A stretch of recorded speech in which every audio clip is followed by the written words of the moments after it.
આપણે સૌ રોજ યુપીઆઈ વાપરીએ છીએ, પણ શું ક્યારે વિચાર્યું છે કે આ કેટલું સુરક્ષિત છે? વેલ, આ જ સવાલનો જવાબ આપવા માટે આરબીઆઈ એટલે કે ભારતીય રિઝર્વ બેંક કેટલાક મોટા ફેરફારો કરવા જઈ રહી છે. તો ચાલો આજે આ નવા યુપીઆઈ સુરક્ષા નિયમોની ઊંડાણપૂર્વક સમજીએ, કારણ કે આ નિયમો આપણા પૈસા મોકલવાની આખી રીતને બદલી શકે છે. પણ એ પહેલાં એક ખૂબ જ સીધો સવાલ: શું કોઈ છાતી ઠોકીને કહી શકે છે કે એમના ડિજિટલ પૈસા એકદમ 100% સુરક્ષિત છે? જવાબ છે કદાચ નહીં. અને એનું કારણ એ છે કે ઓનલાઈન ફ્રોડના જે આંકડા સામે આવી રહ્યા છે એ ખરેખર ખૂબ જ ચિંતાજનક છે. તમને ખબર છે, તાજેતરના આંકડાઓ પ્રમાણે છેલ્લા એક જ વર્ષમાં લોકોએ ડિજિટલ ફ્રોડમાં હજારો કરોડ રૂપિયા ગુમાવ્યા છે. હા, હજારો કરોડ. આ રકમ એટલી મોટી છે કે એ સ્પષ્ટપણે બતાવે છે કે આપણી અત્યારની જે સિક્યુરિટી સિસ્ટમ છે એ ક્યાંક ને ક્યાંક ઓછી પડે છે. એટલે જ હવે કડક નિયમોની જરૂર ઊભી થઈ છે. તો આરબીઆઈ જે આ પગલાં લઈ રહી છે એનું મુખ્ય કારણ શું છે? એ છે યુપીઆઈ ફ્રોડનો સતત વધતો ખતરો. ચાલો પહેલાં એ સમજીએ કે આ પ્રોબ્લેમ ખરેખર કેટલો મોટો થઈ ગયો છે. નેશનલ સાયબર ક્રાઇમના રિપોર્ટ્સ જુઓ ને તો ખ્યાલ આવે. છેલ્લા એક વર્ષમાં જ ડિજિટલ ફ્રોડના લાખો કેસ નોંધાયા છે. અને ચિંતાની વાત તો એ છે કે આમાંથી મોટાભાગના કેસમાં 10,000 રૂપિયાથી પણ વધુની રકમ ગઈ છે. હવે તમે જ વિચારો, આટલા મોટા આંકડા જોયા પછી આરબીઆઈ આકરા પગલાં ન લે તો શું કરે?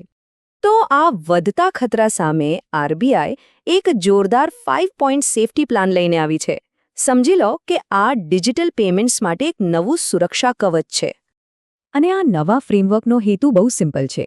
એક, ડિજિટલ પેમેન્ટને વધુ સેફ બનાવવું, અને બીજું, ઓનલાઈન ટ્રાન્ઝેક્શન પર લોકોનો જે વિશ્વાસ ઘટી રહ્યો છે ને એને પાછો લાવવો. ઓકે, તો હવે આવીએ આજના વિષયના સૌથી મહત્વના ભાગ પર. આ 5 નવા નિયમો છે શું, અને એ કામ કેવી રીતે કરશે? ચાલો એક પછી એક બધું સમજીએ. તો આ રહ્યા એ 5 મુખ્ય નિયમો. પહેલું છે ધ કિલ સ્વિચ, બીજું છે 1 કલાકનો ટ્રાન્ઝેક્શન ડિલે, ત્રીજું છે વિશ્વસનીય વ્યક્તિ દ્વારા વેરિફિકેશન, ચોથું શેડો ક્રેડિટ લિમિટ, અને પાંચમું છે એન્હાન્સ્ડ ઓથેન્ટિકેશન. હવે ચાલો આ દરેકનો મતલબ શું થાય છે એ જરા ડિટેલમાં જોઈએ.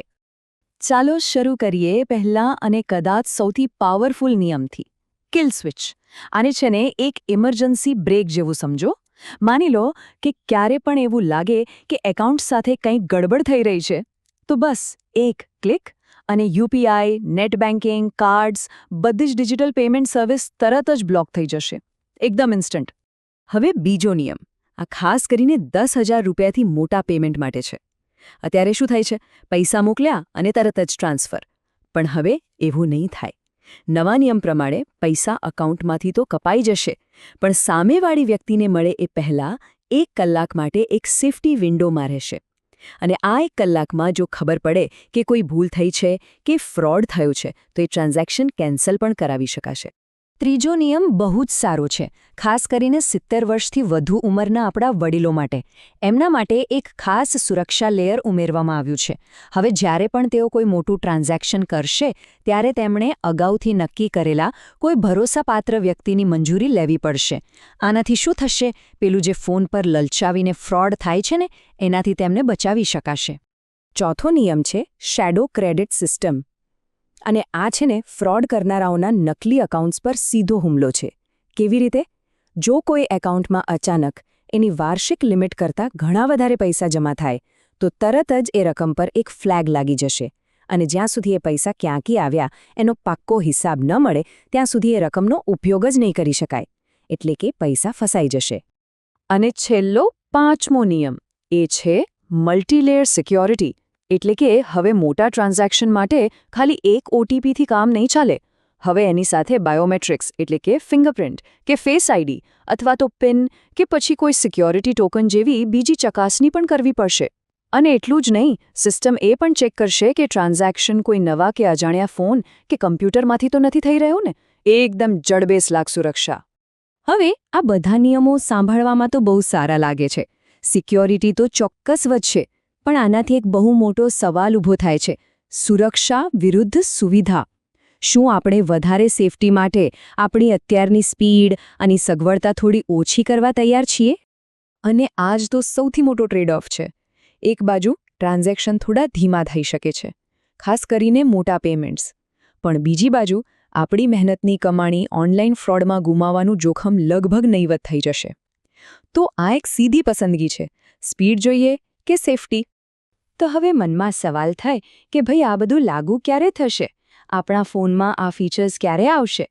ચાલો એની આખી પ્રોસેસ શું છે એના પર એક નજર કરીએ. તો અત્યારે આ બધા નિયમો ફક્ત એક પ્રસ્તાવ છે, એક ડ્રાફ્ટ છે. આરબીઆઈએ આ પ્રસ્તાવ પર લોકો અને બેંકો પાસેથી સૂચનો મંગાવ્યા હતા, જેની ડેડલાઇન 8 મે 2024 હતી. હવે એ બધા સૂચનો પર વિચાર વિમર્શ થશે અને ત્યાર પછી આરબીઆઈ ફાઇનલ નિયમો જાહેર કરશે અને પછી તેને લાગુ કરવાની પ્રોસેસ શરૂ થશે. એટલે કે હજુ થોડો સમય લાગી શકે છે. અને છેલ્લે આખી વાત એક જ સવાલ પર આવીને અટકે છે. અને આ સવાલ આપણા સૌ માટે છે. શું વધુ સુરક્ષા મેળવવા માટે ટ્રાન્ઝેક્શનની સ્પીડમાં થોડો વિલંબ સ્વીકારવા આપણે તૈયાર છીએ? આ સવાલનો જે જવાબ હશે એ જ આપણા સૌના ડિજિટલ પેમેન્ટના ભવિષ્યની દિશા નક્કી કરશે. વિચારવા જેવી વાત છે, ખરું ને?